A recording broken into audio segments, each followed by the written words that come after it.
Take a break from your busy schedule and join Harold Sala for Guidelines for Living.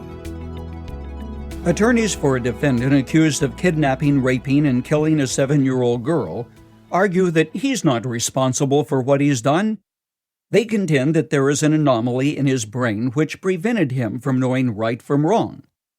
His attorneys argue, not guilty by plea of insanity.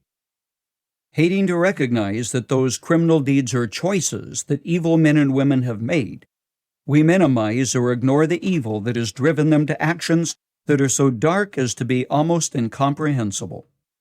Says attorney Andrew Vash, the crimes are so unspeakable, many believe that those who commit them must be mentally ill. But that very natural reaction is what prevents us from seeing the truth. And what is the truth, according to Vash? It is that evil is always a matter of choice that determines your behavior. For 4,000 years, the Bible has contended not only that evil is the cause and motive for wrongdoing, it is also the source of wrongdoing itself. Men and women do evil deeds because they are evil.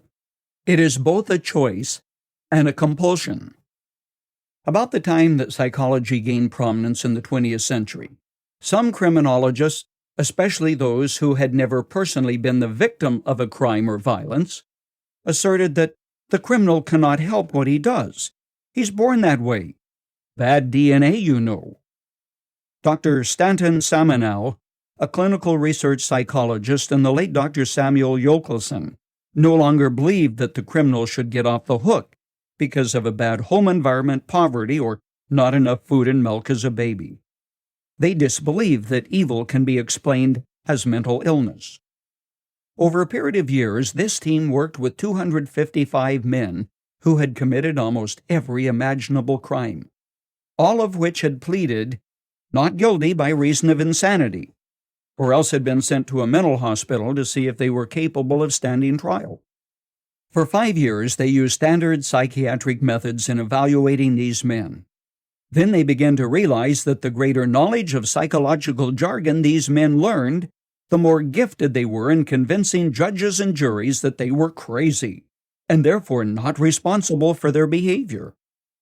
Of the 255 they worked with, not a single one, in their opinion, was mentally ill. They did, however, see personality traits which contributed to their deeds, which included dishonesty, anger, ownership, uniqueness, and the feeling that the world owes him a living. The results of their work covered 300,000 pages of documentation and filled 3 volumes. The Bible mentions evil 437 times in 399 references. It is as much of a fact as is the existence of God Himself. The first introduction to evil is in the Garden of Eden, where God placed the first couple. They had a choice to make.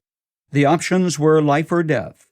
They chose to disregard God's instructions, and with that choice, evil entered the world. The Bible pictures history as a battle between good and evil, between God and Satan, and humankind is torn between, with choices which reflect good and evil, righteousness or sin, life or death. Someday evil will be destroyed. But until that day, you had better bolt your door, lock your windows, and teach your children there is evil in our world. Terrible, hideous reality which is there, but is not as powerful as righteousness and truth. So choose wisely, but remember, evil is a choice.